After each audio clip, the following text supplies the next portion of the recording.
a woman with vast wealth and a powerful career, yet chooses to live as a ghost in society. Mrs. Linda keeps the truth about her life a secret, and when Sarah's family uncovers it, they can hardly believe it. Could she really have turned her back on everything to seek out the one thing that truly matters in life?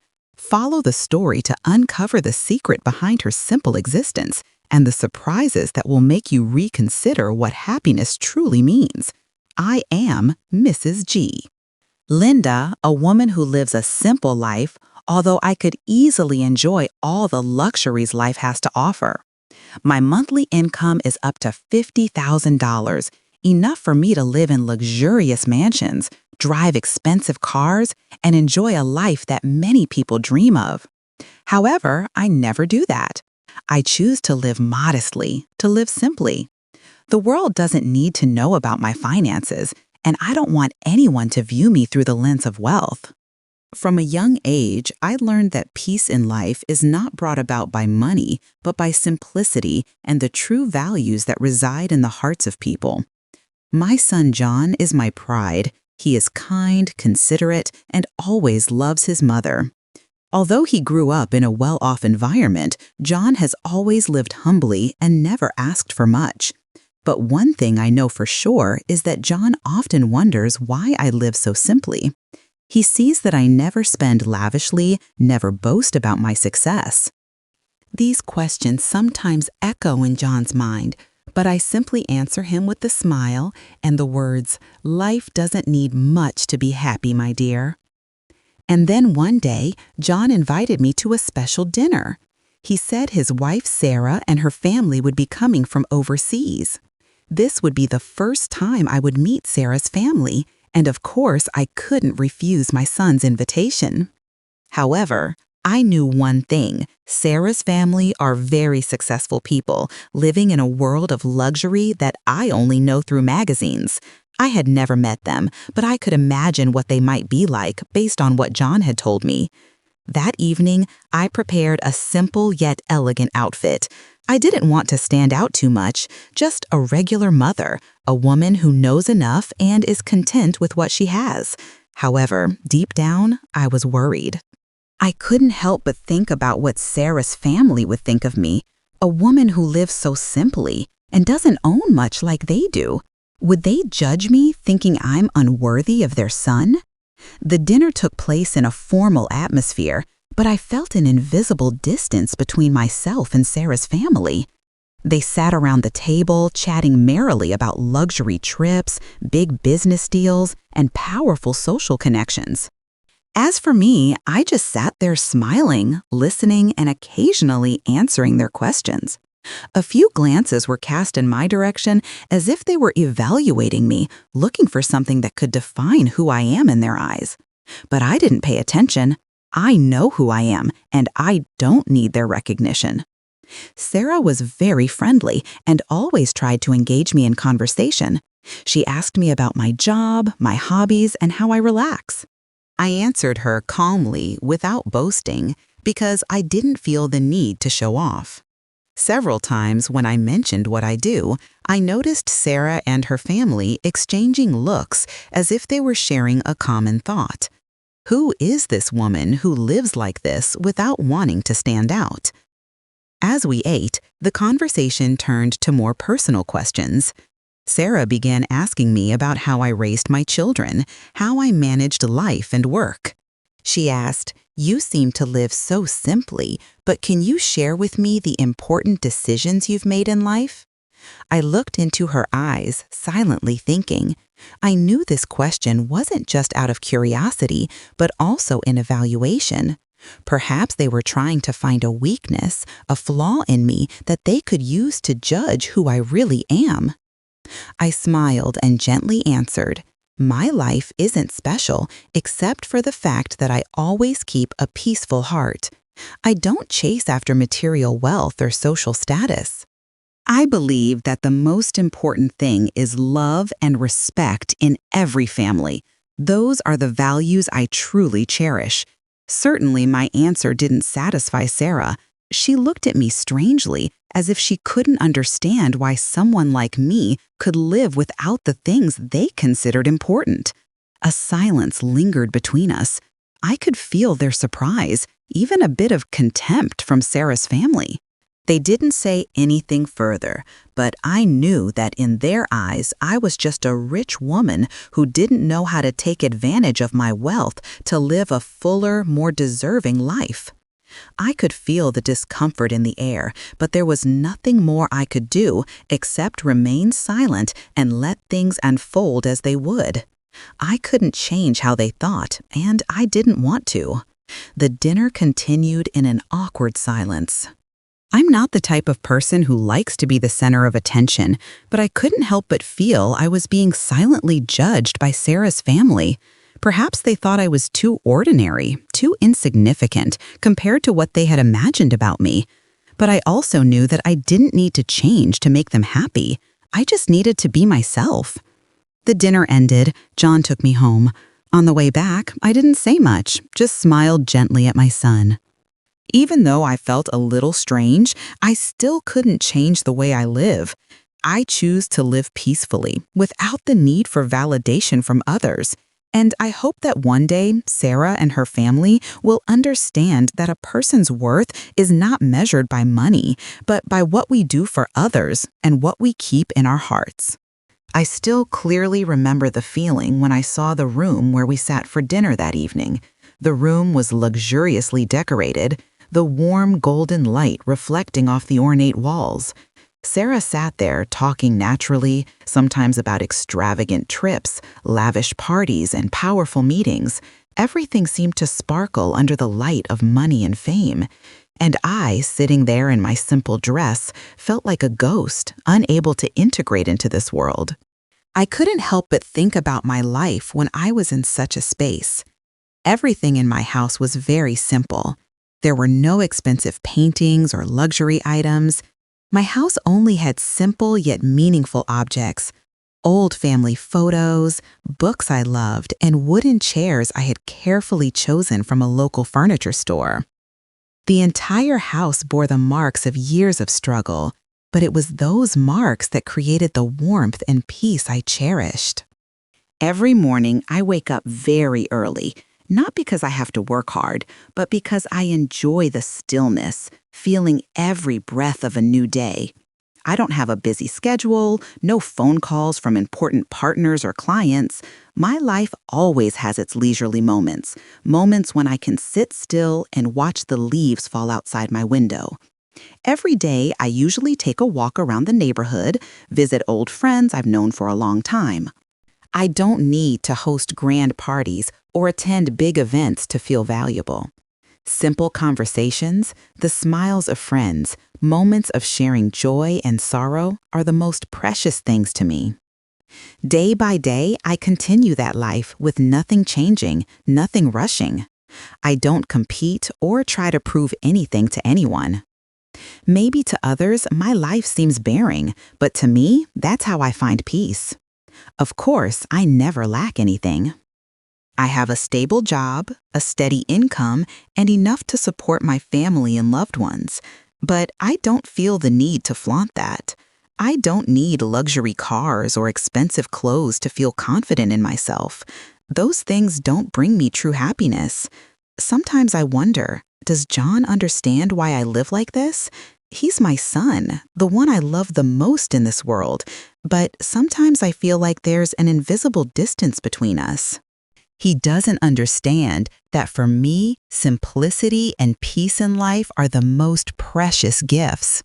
One time when John saw me carefully place a plate of food on the dining table, he asked, "Mom, why don't you ever use better things? Why don't you live like others?" I smiled and replied, "I don't need those things, my dear. Those things don't make me happy. My happiness is found in living a peaceful life without worries, without competition." He just looked at me, not saying anything more. But I knew in John's heart there were certainly unanswered questions, curiosities that hadn't been satisfied. He couldn't understand that my simple life was my choice, the freedom I found within myself. That evening, when I looked at Sarah and her family, I felt the difference in our way of living even more clearly. They live in spacious environments with carefully selected luxury items, all meticulously arranged. They spend their time talking about big business deals, global projects they're involved in.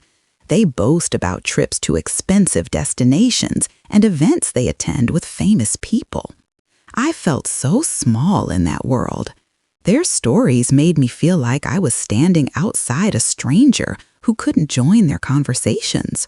But I didn't feel sad or regretful. I didn't need to become a part of that world to feel my worth. My value is not measured by the things outside, but by what I have lived and experienced. When dinner ended, I realized something important. Despite the differences in lifestyle, we could still find common ground in family relationships. I looked at Sarah, and in her eyes, I saw a hint of surprise, a bit of curiosity. Perhaps she still doesn't fully understand me, but I know with time she will realize that not everyone needs material wealth to feel happy. The whole evening passed more awkwardly than I expected. I'm not one to be the center of attention, but I couldn't help but feel that I was being silently judged by Sarah's family. Perhaps they thought I was too ordinary, too insignificant compared to what they imagined about me. But I also know that I don't need to change to make them happy. I just need to be myself. The dinner ended. John took me home. On the way back, I didn't say much, just smiled gently at my son. Even though I felt a little strange, I still couldn't change the way I live. I choose to live peacefully without the need for validation from others. And I hope that one day Sarah and her family will understand that a person's worth is not measured by money, but by what we do for others and what we keep in our hearts. That day, when I was sitting at dinner with Sarah's family, a strange feeling overtook me. I realized one thing clearly. The difference wasn't just in how we lived, but in how we think and evaluate others. Every word they spoke reflected their pride, a sense of self-importance about the things they had, things I couldn't relate to or integrate with. What they took for granted in life was something I never even cared about. Every story Sarah and her family shared revolved around material things, power, and luxurious living. They spoke about long vacations to expensive places, elite parties they attended, and big business deals waiting to be closed. Everything to them seemed meticulously calculated, cloaked under the gleaming facade of money and fame. I couldn't help but feel like an outsider, even though I was sitting right at the table with them. Their stories had nothing to do with my world, where I simply sought peaceful moments and simplicity in life. But Sarah and her family seemed oblivious to that difference. They continued to talk, to boast about their trips and the meetings they deemed important, as though only people like them truly mattered in the world. Sometimes I felt like I was listening to stories from another world, one I could never enter. I didn't have the means to join those conversations because simply I didn't care about those things. The things they boasted about were just a shell, and I could clearly feel that they didn't see me as part of that world. Looking at Sarah, I could sense her pride in the things she had. She spoke with confidence as though nothing could faze her. Every word she said reflected the stark contrast in how we live. She could talk about the expensive things she'd just bought, the luxurious vacation she'd taken, as if these were the natural and inevitable things in life. I just smiled, tried to remain calm, but inside I felt distanced and out of place in their world. At that moment, I realized something important. Sarah and her family could never understand my life. They couldn't comprehend that I didn't need what they had to feel happy. They didn't know that I had lived a life that I was completely content with, without chasing material wealth, without needing to prove my worth through money or status. I didn't lack anything, but I didn't need those flashy things to feel valuable. I knew that John looked at me strangely when he saw me, only engaging in light, humble conversations, not boasting or showing off. He seemed not to understand why I didn't participate in the big talks, why I didn't share about the expensive things I had or the lavish trips I'd been on. But honestly, I didn't need any of that. I just needed to live peacefully and find value in the simple things. That sense of alienation became even clearer as dinner went on. I sat there listening to Sarah and her family talk about their meetings with famous people, about the grand parties they attended. Their stories weren't just about showing off. They were about affirming that they belonged to a world I could never join. I felt like a stranger among people I could never understand. Nevertheless, I stayed silent. I didn't intend to join their conversations, not because I had nothing to say, but because I didn't find it necessary. Their stories weren't what I valued. My life didn't need grand gatherings or expensive items. I just wanted to find peace in the small moments of life. At times like this, I wonder if John will ever understand me. He might not realize it, but I can feel that he's also getting caught up in the whirlpool of the world Sarah and her family live in. He might no longer see the simple values I've found in life. But I still believe that one day he will understand that life isn't just about material things, it's about what we carry in our hearts. By the end of the evening, when everyone started to leave, I felt a strange emptiness in my heart. This feeling wasn't about sadness or regret, but about realizing how different we were, and perhaps we would never be able to integrate into the same world. However, I wasn't sad. My life is still complete with the things I have, and I know that as long as I live true to myself, that is all I need. Every time I think about that dinner, I feel uneasy. Although I carefully prepared to maintain a simple image, just a regular mother, there were the looks from Sarah's family that made me think. They didn't say anything, but I felt their silent judgment, comparing my life with the world they live in. I knew I couldn't do anything else but keep pretending. After all, I didn't want John to feel embarrassed or caught between me and his wife's family. I told myself to be strong, to maintain composure. The life I chose isn't wrong, and it doesn't need to change. I don't need to prove anything to anyone, especially to people I don't know well, even if they are my son's family. But when I saw the surprise in Sarah's eyes, I couldn't help but feel a bit lost. She seemed unable to understand why someone like me could live so simply. The dinner continued, and the stories about luxurious trips and grand parties didn't stop. Sarah's family eagerly shared about their visits to various countries, the famous people they met, the expensive cars they bought. I just listened, smiled, and occasionally joined the conversation. But I couldn't help but feel like an outsider at my own dinner. I didn't know how to blend in with their world. Every time I heard them talk about expensive things, about meetings with billionaires, I felt even smaller. I couldn't give up. I couldn't change just to fit the image they wanted me to have. After a while, Sarah continued her story about the recent trips her family took, about the luxurious cars she had bought. John's mom would surely love a car like this, Sarah said, her gaze briefly passing over me with curiosity. Her words made me uncomfortable. Although they seemed friendly, I could feel the hidden implication. She wanted me to know that if I lived like she did, my life would be very different. And I, the simple mother, could only smile and respond softly, "I'm happy with my old car." I felt a bit tired, not because of the dinner itself, but because of the repeated stories, the way they thought about me. How could I make them understand that I didn't need any of that to feel content? I don't live my life to impress anyone. I live for the peace of my soul. Yet every question, every look from them reminded me that I had to continue pretending like nothing was different. I couldn't even ignore the stories about their grand parties, about the events where they were the center of attention. It must be great to live like this, right, Mom? John asked, his eyes full of curiosity. At that moment, I could only nod, but deep inside, I felt a suffocating feeling. His question was like a soft reproach, as if I had chosen a life that wasn't special, that wasn't noteworthy. But how could I explain to him that my life isn't about competing or chasing after what society deems important? The simple life is my choice, and I'm content with it.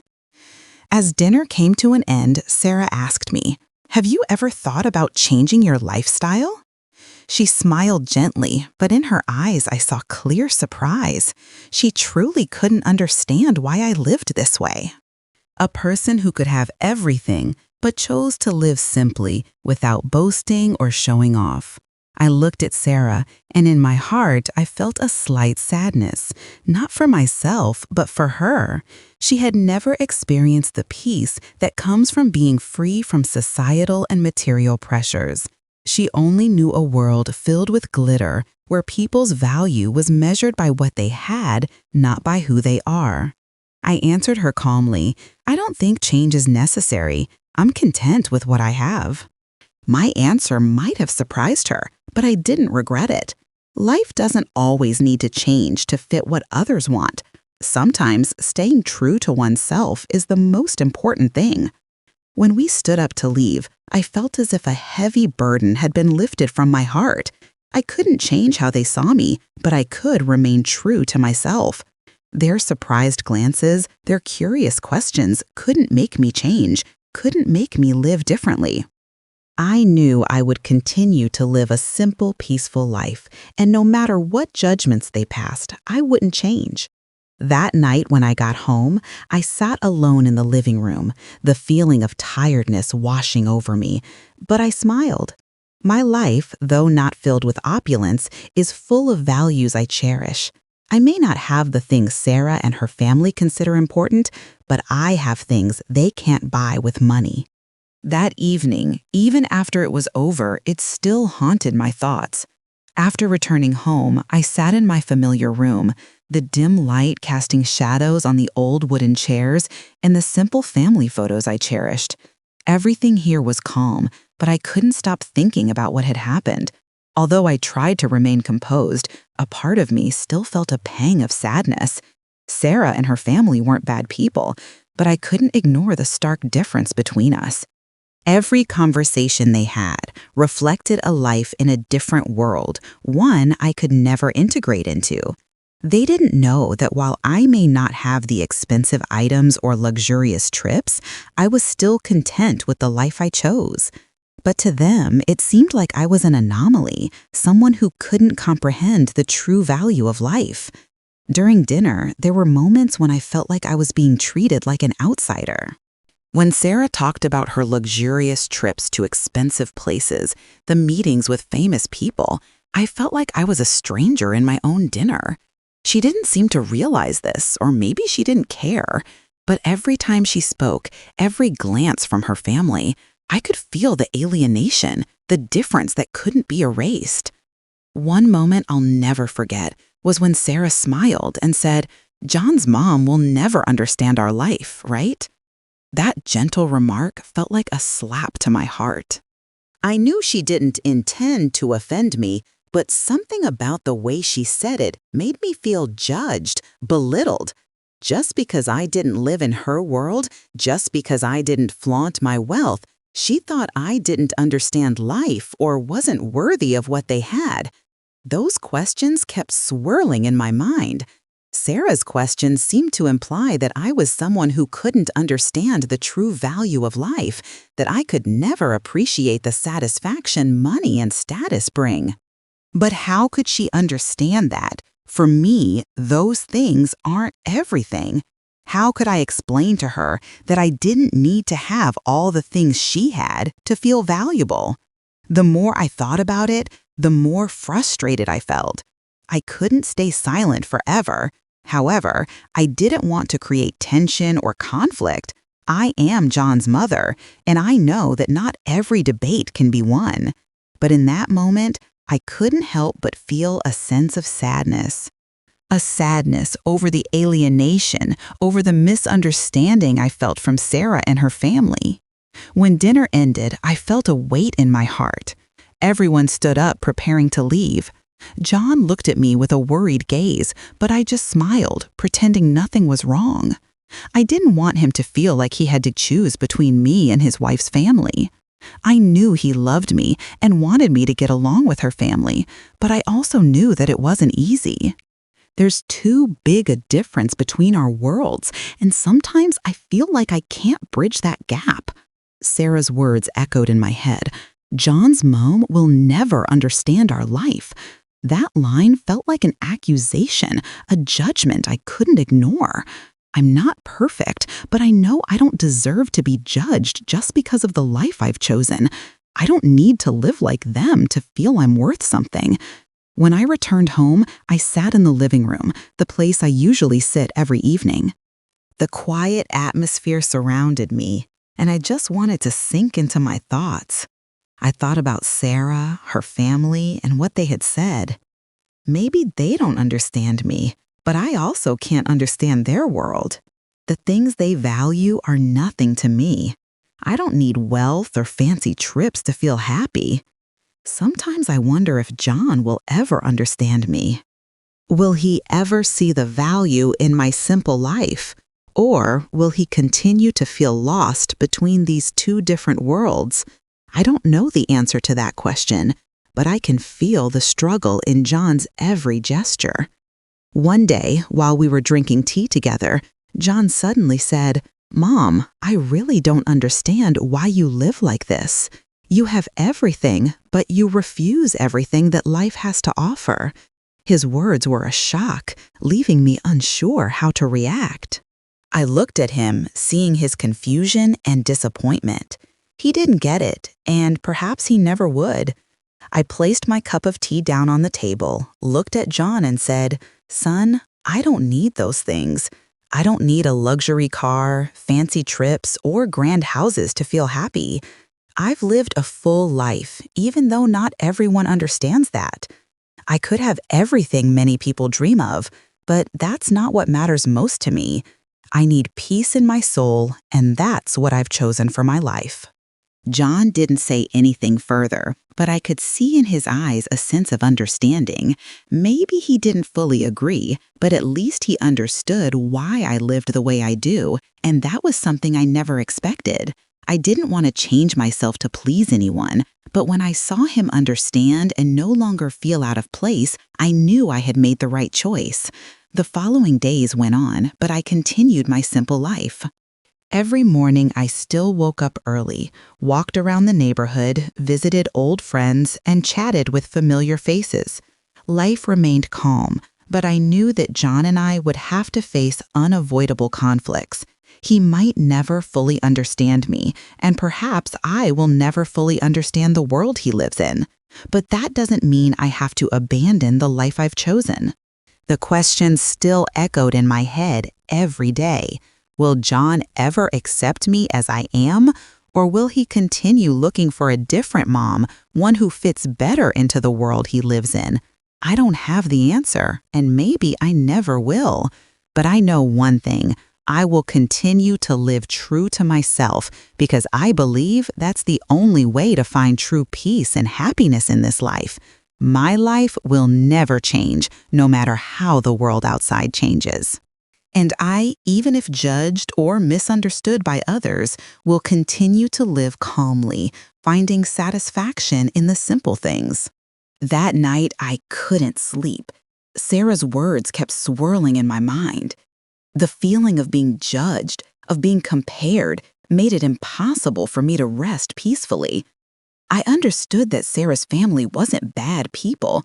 They simply lived in a different world, where money, status, and visibility were everything. But I didn't belong to that world. I had chosen a different path, a simple life, and I was content with it. The next morning, I still couldn't forget the feeling of being looked at with surprise by Sarah and her family. She couldn't understand why I chose to live this way. She couldn't understand that I didn't need luxury or expensive things to feel happy. I didn't need to prove my worth through outward appearances. I only needed to live true to what I believe is right. I knew that no matter how much John loved me, there would always be a significant gap between us. He grew up in a world of abundance, where wealth and success were seen as the standard. And I, a mother who lived simply, may have never been able to meet the expectations he unconsciously placed on me. When John came home from the dinner, I didn't say anything about what had happened. He looked at me with a worried gaze, but I just smiled and told him it was nothing. I didn't want him to feel caught between me and his wife's family. But I knew that no matter how much he loved me, he would never fully understand me. Maybe he would never understand why I lived the way I do, why I didn't chase after the things society considers important.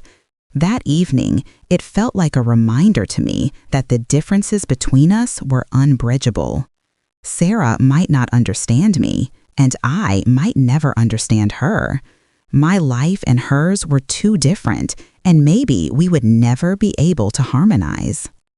But I can't change myself to fit their expectations. I can't change to make anyone happy. I can only live the life that feels right to me. A week after the dinner, the tension hadn't eased. Every time I looked into John's eyes, I saw hesitation, a sense of being torn in his gaze.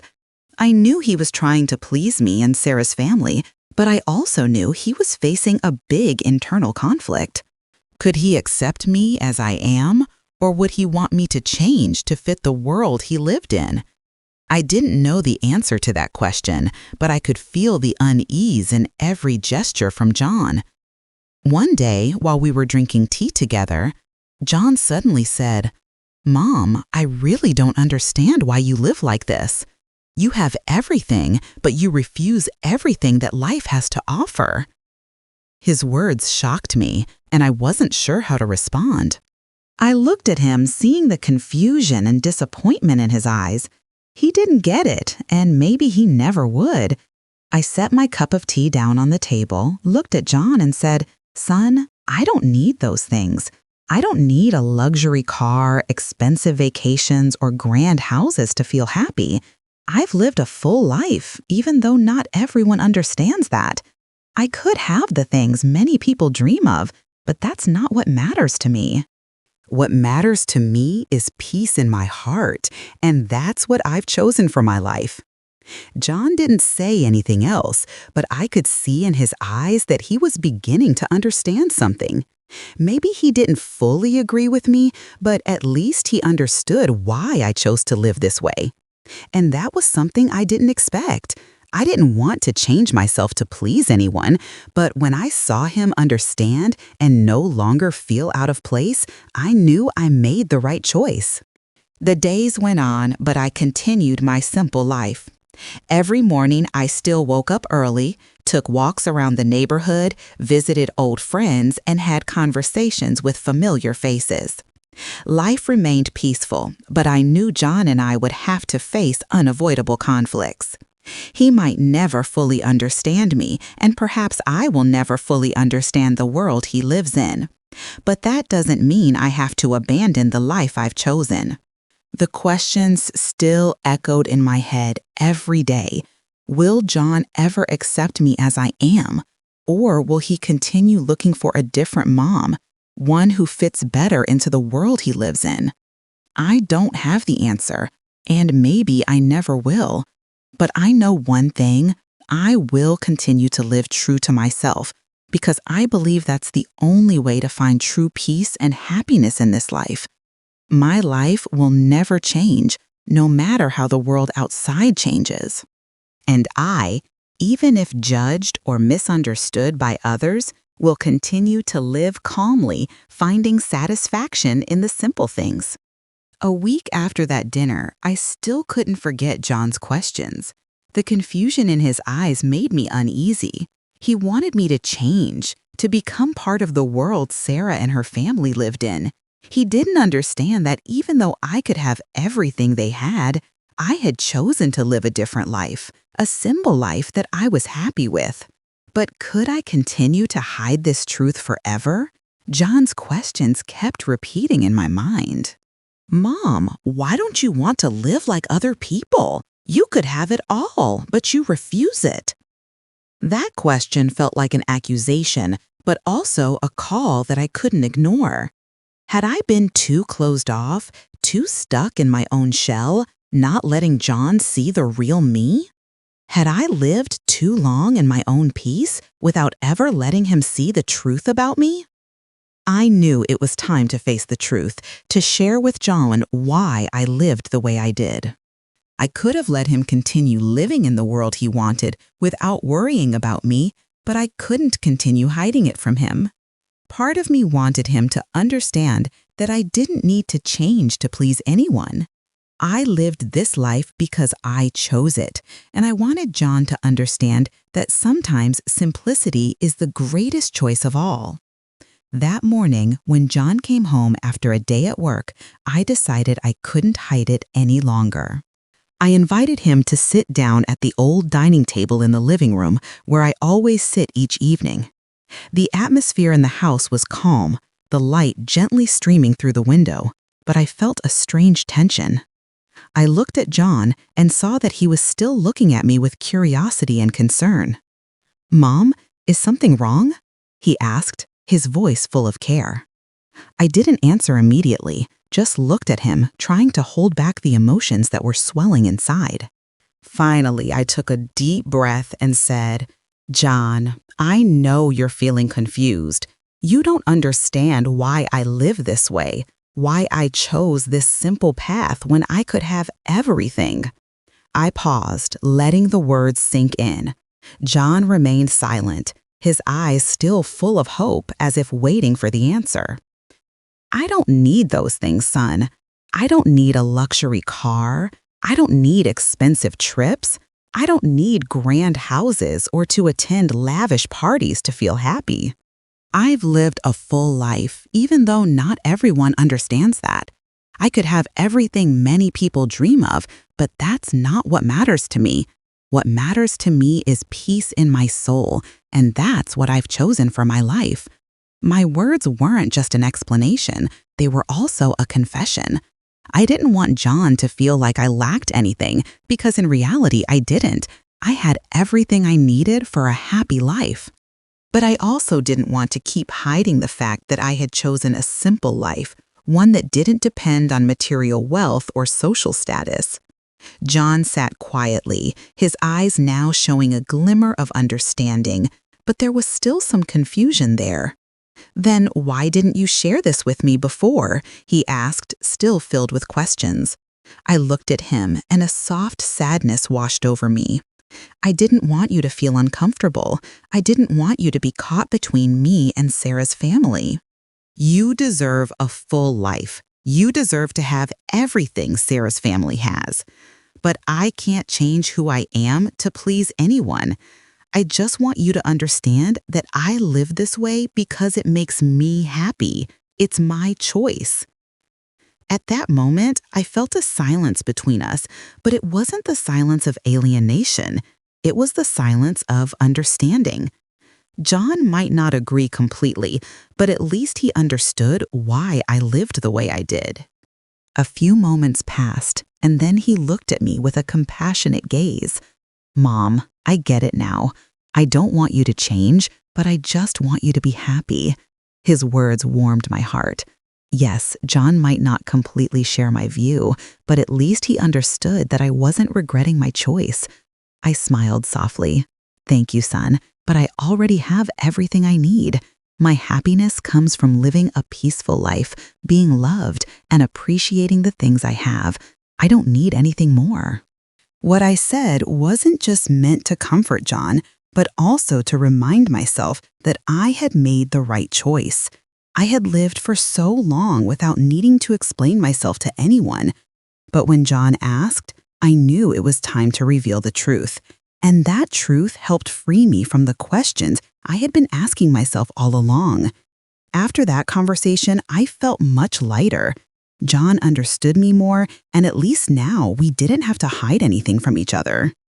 I knew that no matter how John changed his worldview, I would always be his mother, and my simple life would always be the right choice for me. After the conversation with John, I felt a bit lighter, but the thoughts of Sarah's family still lingered. I had told John the truth. I had shared with him why I chose to live the way I did, but I also knew that no matter how much he understood, Sarah's family would still have a hard time accepting me as I am. From the start, I had sensed the differences between the two worlds we lived in, and now that the truth had been revealed, that tension seemed even more palpable. The next day, Sarah called me. She wanted to meet and talk. For the first time, I felt a bit nervous when I received her call. Sarah is a strong, decisive person. She never hesitates to express her opinions, and I knew this conversation wouldn't be simple. When I met her, I immediately felt the difference in the atmosphere. The air in the cafe where we met felt quieter than usual. Sarah sat across from me, her eyes fixed on me, not hiding the curiosity, confusion, and even some misunderstanding. We sat there for a while without speaking, only exchanging glances. Finally, Sarah spoke. "Mom, I really don't understand. Why did you choose to live like this?" She didn't say anything more, but I knew that question wasn't just about curiosity, it was an evaluation. She wanted to understand, but she couldn't fathom why I would reject everything she considered important in life. I took a deep breath and began to explain, "You don't need to understand everything, Sarah, but I live this way because I'm happy with the choice I made. I don't need all the luxuries. I don't need high-powered meetings or lavish parties to feel that I'm valuable. I just need simple things, quiet moments, and love within my family." Sarah remained silent, but I could see in her eyes a slight shift. She couldn't imagine a life like mine. To her, wealth and social status were the most important things, and perhaps the life I chose was something she couldn't accept. "But you could have it all. Why refuse it?" she said, her voice still hesitant. That question made me think again, but I was ready to face this difference. I couldn't change myself just to meet other people's expectations. This is my life, and I chose it because I believe it is the best for me. I don't reject everything, Sarah. I just don't need things I don't find necessary. I don't need to chase after what others have to feel happy. Those things don't bring me peace. I've lived my whole life learning that real happiness only comes from within, from being content with myself. I don't know if Sarah could fully understand my explanation. She was someone who lived in a world of wealth and power, and perhaps to her what I was saying was strange. But I couldn't change myself to fit their expectations. I could only live the way I felt was true to me, and I hoped that one day she would understand. After our long conversation, Sarah didn't say anything else. She stood up, reached out her hand, and I took it. It wasn't a perfect conclusion, but at least we had spoken openly, shared our thoughts on the differences that could never be changed. When I returned home, I felt a lot lighter, but I could still feel the tension that hadn't yet been resolved. John might have understood my choice, but Sarah's family still wouldn't easily accept me. I might have revealed the truth to John, but would Sarah and the rest of the family ever truly understand me? I couldn't predict what would happen, but I knew that no matter what, I wouldn't change. I would continue to live the way I always have, and I would keep finding joy in the simple things I hold dear. Each passing day, I increasingly felt the difference between me and Sarah's family. After the conversation with her, even though things didn't change immediately, I realized that I could never live the life that others wanted for me. Not because I was stubborn or unwilling to change, but because I truly believe that real peace and happiness come from within, not from what others have or think about me. One morning, as I sat in the living room sipping my tea as I did every day, I received a call from Sarah. Her voice sounded somewhat unfamiliar, but it was also gentle. "Mom, I want to invite you to dinner with our family again. This time, I hope we can talk more about what you shared with me," Sarah said. There was something in her voice that made it hard for me to refuse her invitation, even though I had been anxious about meeting them again. I wasn't sure where this conversation would lead, but I realized that this was an opportunity to show that even though we were different, it didn't mean we couldn't understand each other. I'm not perfect, but I have my values, and I believe they deserve respect. That evening, when I entered Sarah's family's elegant dining room, everything was just as it had been before, with the same luxurious ambiance and glistening materialism. But this time, I didn't feel out of place. I sensed a different atmosphere. There were no stories of extravagant travels or lavish parties. Sarah and her family began the conversation by asking me about my life, how I maintained peace in my heart, and why I chose to live the way I did. "I've lived a full life," I said without hesitation, not because I have everything others dream of, but because I know that happiness doesn't come from what we own. It comes from what we feel in our hearts.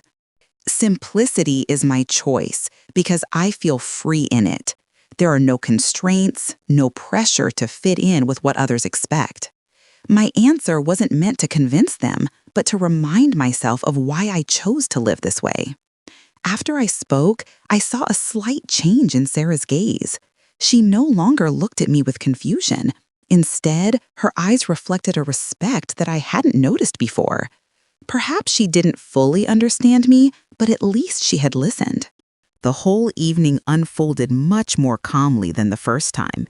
Sarah's family began to share their thoughts, and the conversation shifted from materialism to something more meaningful.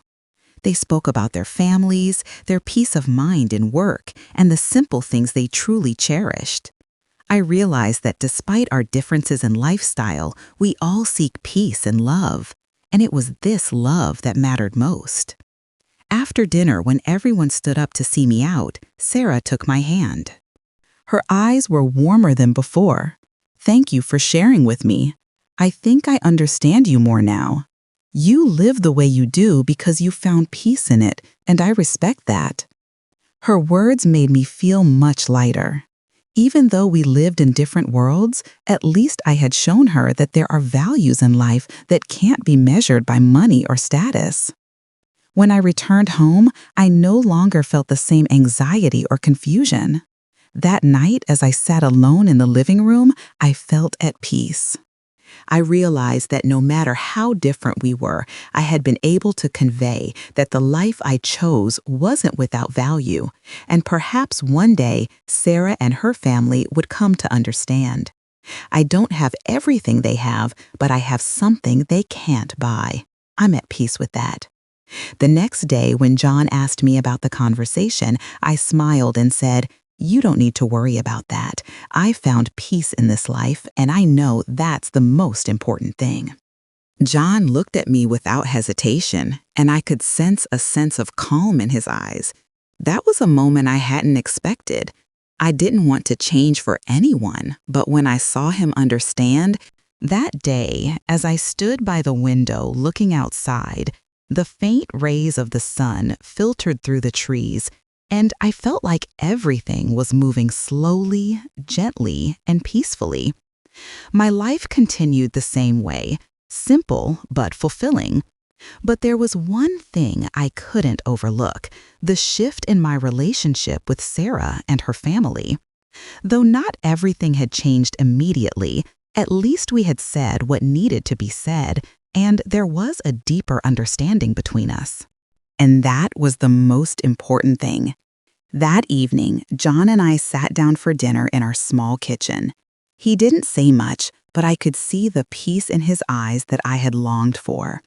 "Mom, I talked to Sarah again," John said after putting his bowl down. His words made me feel that change wasn't just coming from Sarah, but also from John. "I think you were right. Sarah understands you better now, and I think her family won't see you as an outsider anymore."